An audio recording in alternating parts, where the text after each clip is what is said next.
Gracias por invitarme a este seminario de agendas políticas, de agenda de políticas públicas feministas. Sobre todo creo que es muy importante en la situación que estamos de crisis del COVID, pues hablar, como decíais, sobre los cuidados, gracias también a la Universidad Internacional Menéndez Pelayo, al Instituto de la Mujer y al Ministerio de Igualdad. Y bueno, decir que estoy encantada de estar aquí con Sandra Esquerra, que es un orgullo y la valoro muchísimo. Yo voy a empezar hablando creo sobre la situación actual que tenemos para luego tratar de contextualizarlo todo más, y yo creo que el objetivo también es que en esta conversación podamos hablar también concretamente sobre cuáles deberían ser los objetivos de una política de cuidados feminista en la situación actual, para lo urgente, pero también para lo importante, ¿no? Para transformar nuestro modo de organizarnos, poniendo en el centro la vida, ¿no? Bueno, en primer lugar, es evidente que cuando hablamos de cuidados hablamos de una crisis de cuidados, ¿no? Y que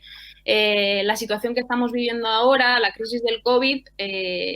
tiene un impacto mayor sobre la desigualdad de género y muy especialmente sobre los cuidados. Creo que además políticamente tiene un impacto sobre el feminismo como movimiento y proyecto político, ¿no? Pero bueno, concretamente me quiero centrar más en el impacto que tiene sobre los cuidados, ¿no? Y yo creo que desde diferentes puntos de vista. En primer lugar, la crisis sanitaria, propiamente sanitaria, ha mostrado que las mujeres estamos más expuestas al virus en términos de salud y en términos de realizar esas actividades esenciales que han sostenido, sobre todo en los meses más difíciles de confinamiento, se han visibilizado más, pero que han sostenido y sostienen la vida, ¿no? Esta crisis de cuidado relacionada con la situación del COVID también creo que tiene que ver con que el confinamiento las necesidades que hay respecto a los cuidados han generado una sobrecarga de cuidados. Por ejemplo, con el cierre de la escuela ha sido muy evidente, con el traslado del espacio de la educación a estar en casa, esa educación, muchas veces por vía telemática, cuando se ha podido hacer así. Y eso ha supuesto una sobrecarga de cuidados evidente, ¿no? Además, se han abierto también debates respecto al teletrabajo, lo bueno del teletrabajo, lo malo del teletrabajo. Yo, desde una perspectiva feminista, soy muy crítica con el teletrabajo, sobre todo si no se tiene en cuenta la desigualdad en términos desde luego, de renta, de trabajos, pero también el impacto sobre los cuidados que puede generar en una sobrecarga de cuidados, ¿no? Y la crisis del COVID también en términos de la pérdida de empleos o la reducción de jornadas, como digo, no solamente por el cierre de los colegios, sino lo que estamos viendo ahora, también la necesidad de que haya una reducción de la jornada o bajas o permisos que nos permita como sociedad abordar los cuidados cuando tienen que ser cerrados, cuando un niño no puede ir a la escuela, ¿no? Y esto en algunas familias, como las familias monoparentales, desde luego ha llegado a situaciones muy límite, ¿no? Donde muchas mujeres, porque la mayoría de las familias monomarentales están encabezadas por mujeres,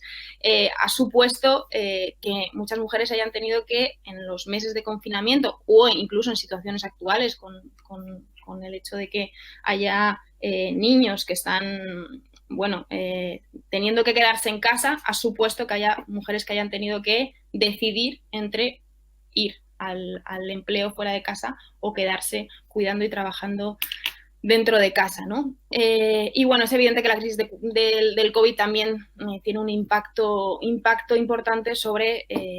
la violencia machista y nuestras posibilidades de tener una red de apoyo externa frente a la violencia machista, ¿no?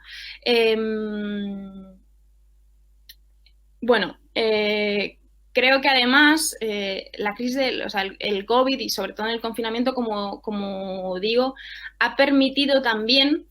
visibilizar las actividades precisamente que son esenciales y que sostienen la vida como nunca antes, ¿no? Este lema del feminismo de que si nosotras paramos se para el mundo, yo creo que se ha visibilizado mucho más y se ha visto cuando la economía ha sufrido un frenazo,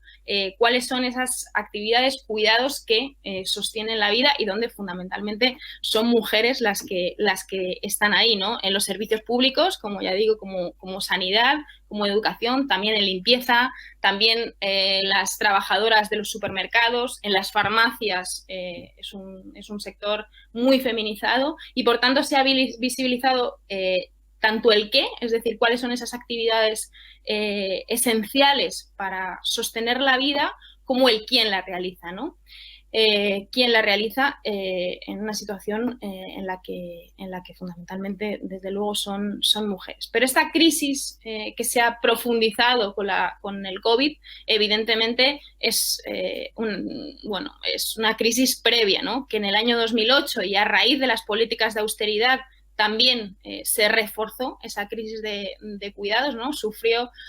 una vuelta de tuerca la carga de cuidados sobre las espaldas de las mujeres con los recortes del estado de bienestar de los servicios públicos y con la precarización del empleo, con la reducción de los salarios y con el aumento de la desigualdad, ¿no? Pero también esa crisis del año 2008 que genera una sobrecarga de cuidados sobre los cuerpos de las mujeres llega también sobre una crisis civilizatoria previa, ¿no? Que es una crisis del capitalismo, que es una crisis de cuidados y que es una crisis ecosocial, una crisis que muestra de forma evidente los límites del actual modelo político, social y económico que está construido, organizado, dando la espalda al hecho de que somos cuerpos que necesitamos cuidados a lo largo de toda nuestra vida y de un planeta que tiene unos recursos finitos, ¿no? Es evidente que es un sistema construido en el que una minoría vive de espaldas al hecho de que somos cuerpos y que los recursos son finitos, como si fuese universal, pero es cierto que la gran mayoría de mujeres, desde luego, está soportando, digamos, sobre sus espaldas ese modelo económico, no solamente desde el punto de vista del funcionamiento del modelo económico, sino también desde un modelo que invisibiliza precisamente eso que es lo que sostiene la vida, ¿no? Esa crisis de cuidados yo creo que es una crisis del propio sistema económico contra la reproducción social, ¿no? Es evidente que siempre en el sistema económico y neoliberal siempre existen esos cuidados de una manera invisibilizada y no remunerada, pero que, digamos, cuando el propio sistema económico precariza más las condiciones de quienes están sosteniendo la vida y dificulta más que se realicen ese tipo de cuidados, no solamente genera una sobrecarga de cuidados sobre las mujeres, sino que además genera una crisis sobre el propio sistema económico capitalista neoliberal, ¿no? Esta crisis civilizatoria, que no solamente tiene que ver con los cuidados, que tiene que ver con el planeta también, pero en concreto esa crisis de cuidados para mí tiene que ver con tres fenómenos que se dan en las últimas décadas y que profundiza esa crisis civilizatoria, ¿no? Tiene que ver con los cambios que se dan a partir de la segunda ola del feminismo, que son cambios que repercuten en la familia, en el modo de organización de la familia, que repercuten también en la vinculación de las mujeres con el mercado laboral, favoreciendo una mayor entrada de las mujeres en el mercado laboral, que tiene que ver también con el neoliberalismo, ¿no? Con el neoliberalismo a partir de los años 80, con las políticas de liberalización, de desregulación, de privatización y de recortes del sistema público, ¿no? Eso genera una sobrecarga y una crisis mayor de cuidados, ¿no? Y yo creo que es importante en el momento en el que estamos, esto es una valoración política, pero creo que es importante, creo que estamos en un momento en el que desde luego esa crisis social continúa, pero para mí la emergencia de posiciones, digamos, de extrema derecha tiene también que ver con una reacción no solamente a la cuarta ola de feminismo, que luego la mencionaré, sino también a esa crisis profunda y esos cambios estructurales que se han dado en las últimas décadas también en la familia, también con los movimientos feministas que, por una parte también nos han liberado a las mujeres de identificarnos con la función de tener que cuidar, pero que es una crisis que no se ha resuelto porque digamos que las mujeres estamos en el mercado laboral trabajando, pero no hemos dejado de encargarnos de los cuidados, ¿no? En los últimos años ha surgido un movimiento feminista a nivel mundial muy potente, que en algunas, por parte de muchas, lo han llamado cuarta ola, y yo creo que es evidente que la cuarta ola del movimiento feminista tiene como uno de sus ejes principales los cuidados, ¿no? Poner en el centro de los cuidados, más allá de otros ejes como evidentemente son las violencias machistas, sexualidad y otras cuestiones, ¿no? Pero yo creo que el eje de los cuidados es un eje fundamental en este movimiento feminista que recorre todo el mundo y las huelgas que se han hecho también en este país en los últimos años, que han resignificado el concepto de huelga para que sea útil como herramienta para enfrentarse al sistema económico actual, es un avance importantísimo, ¿no? Es un avance a la hora de precisamente mostrar en qué consiste el sistema económico actual y por qué, más allá de, digamos, las huelgas clásicas, es importante desde una perspectiva feminista hacer una huelga de cuidados y una huelga social, ¿no? Dos claves son, creo, desde mi punto de vista, las claves de este movimiento feminista en lo que tiene que ver con cuidados, y una es insistir en la importancia de poner la vida en el centro, pero también es acompañado de que es un feminismo popular, un feminismo del 99%, que habla de la importancia de la redistribución y no únicamente del reconocimiento, ¿no? Y que piensa qué son los cuidados, quiénes cuidan y, más allá de eso, como proyecto político, cómo transformar, ¿no? Un feminismo del 99% que se opone radicalmente a ese feminismo, desde luego al patriarcado, al neoliberalismo, pero también al feminismo neoliberal, ¿no? Un feminismo que podría estar basado en un concepto de libertad pues, individual, meritocrático y nada colectivo, ¿no? Un feminismo que, como digo, de la cuarta ola, que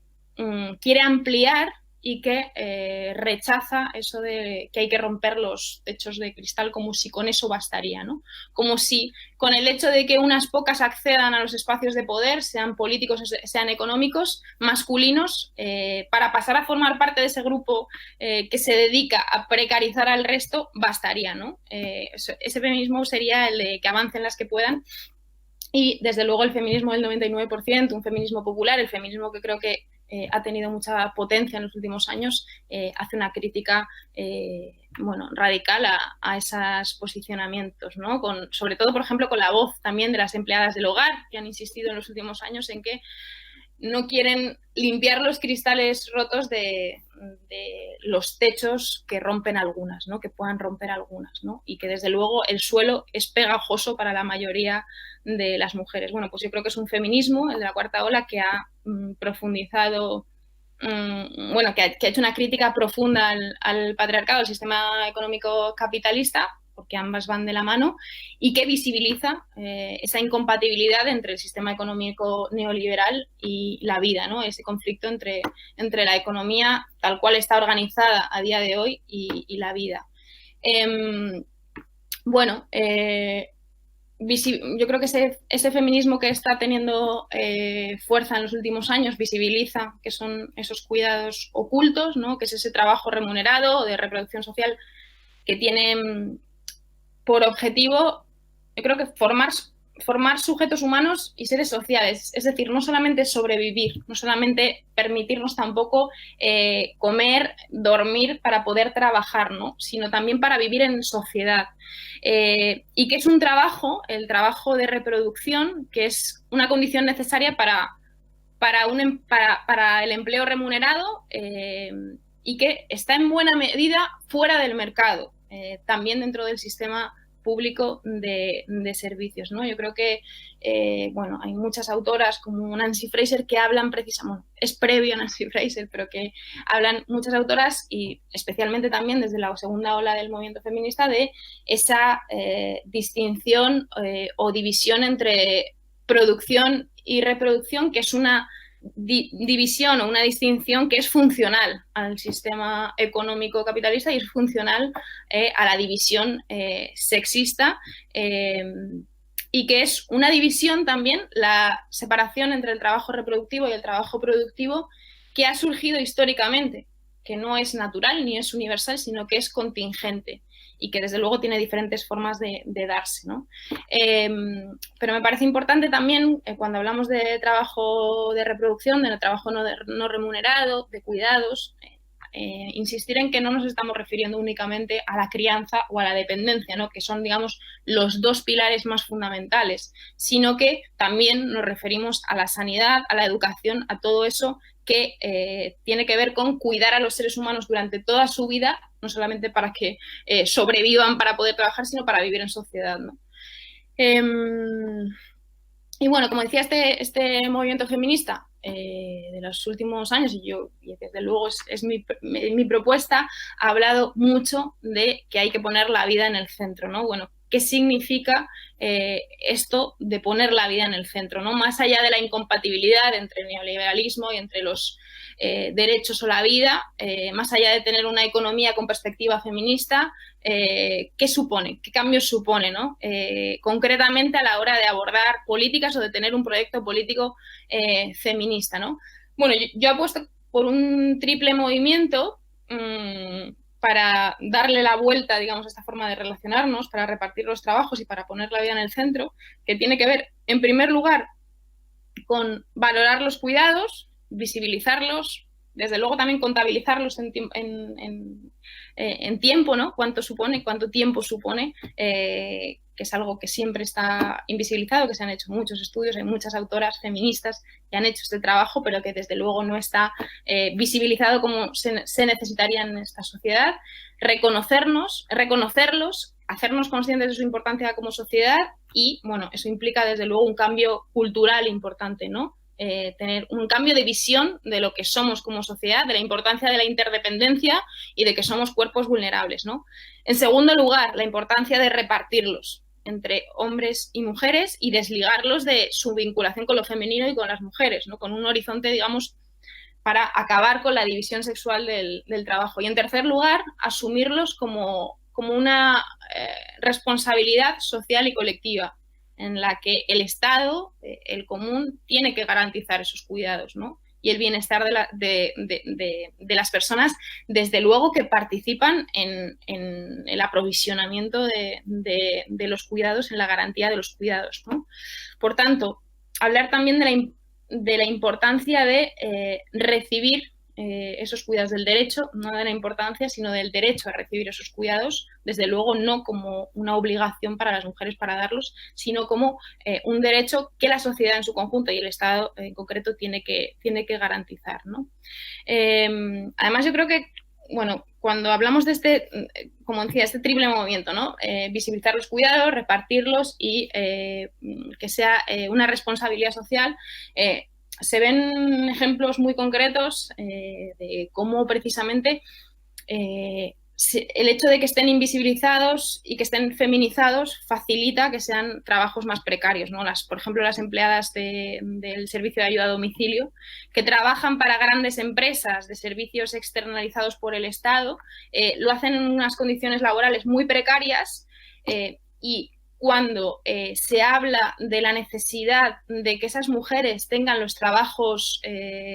reconocidos y con derechos, muchas veces yo creo que el discurso latente patriarcal que hay en esta sociedad es algo así como pensar, bueno, si estas mujeres trabajan ahí también es porque les gusta, ¿no? Porque cuidan, lo hacen con amor, ¿no? Y por tanto hay una concepción en la que el reconocimiento de derechos es secundario digamos, es más secundario que en otro tipo de empleos, ¿no?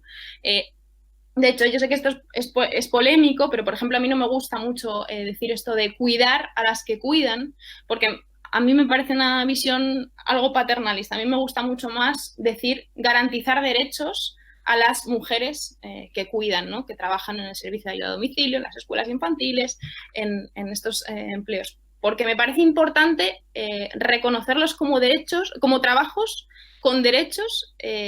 y no, digamos, como un trabajo vinculado a ser mujer que hacemos con amor y en el que si te recortan de la jornada de trabajo o si consideran que hay horas extra que tienes que hacer y no pagarlas, bueno, no pasa nada porque es trabajo que haces con mucho amor, ¿no? Yo creo que es importante esto. Y desde luego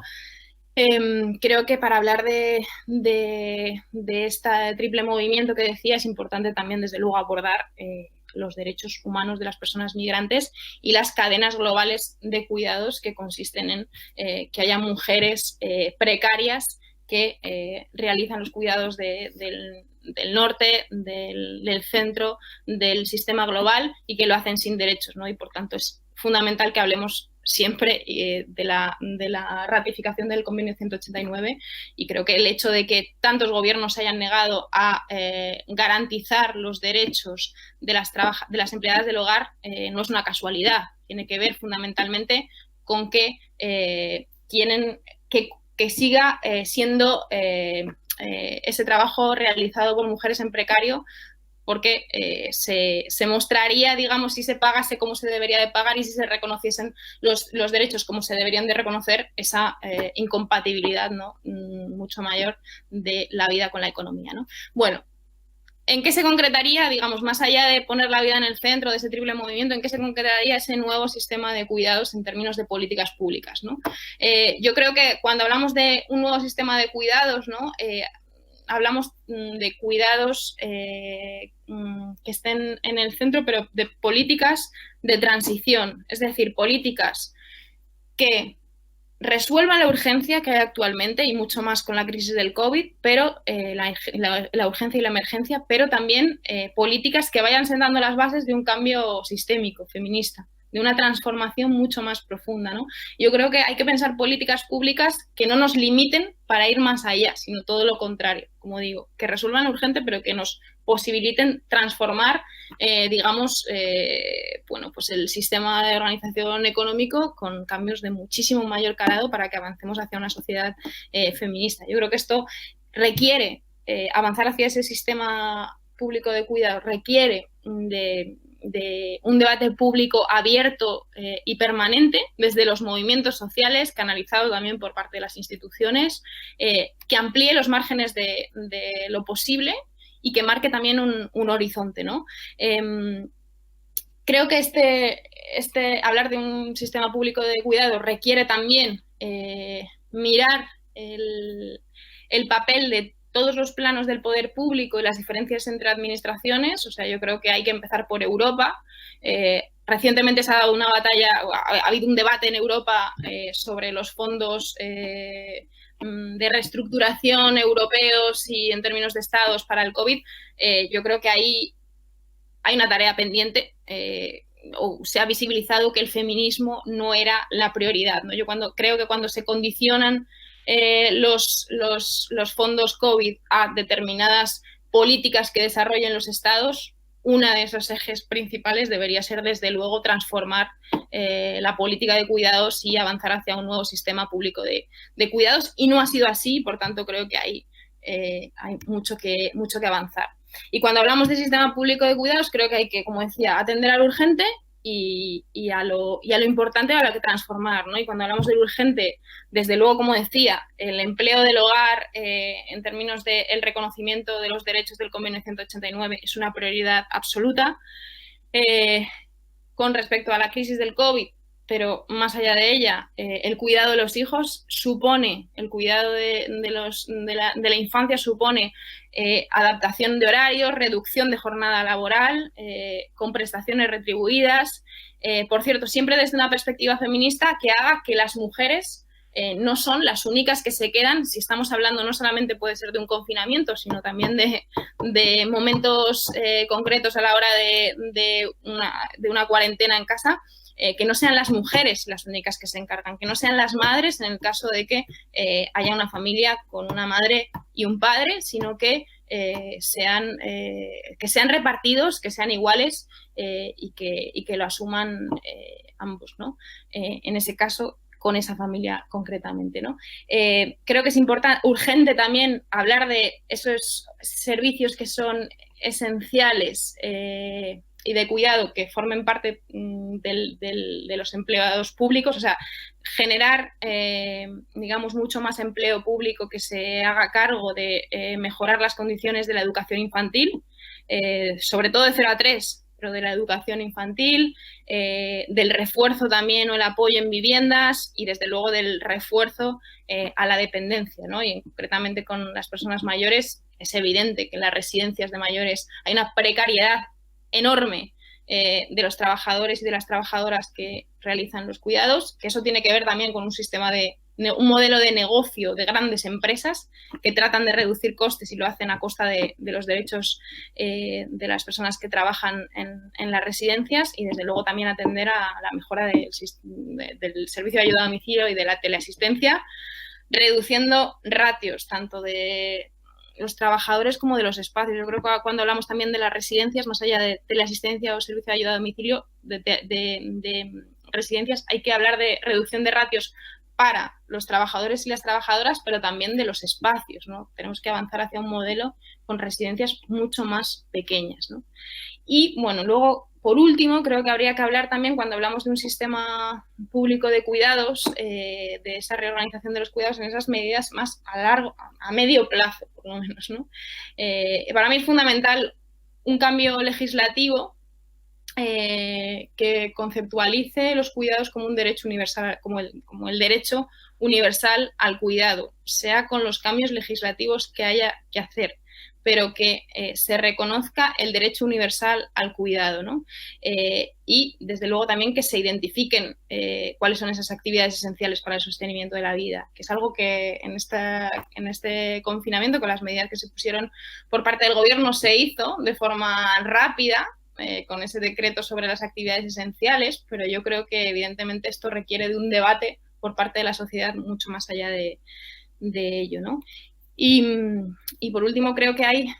otras políticas que tienen que ver con el derecho a la vivienda, con las políticas laborales, que serían la reducción de la jornada laboral, pero manteniendo los salarios, la flexibilización de la jornada en duración y distribución a favor del empleado o de la empleada,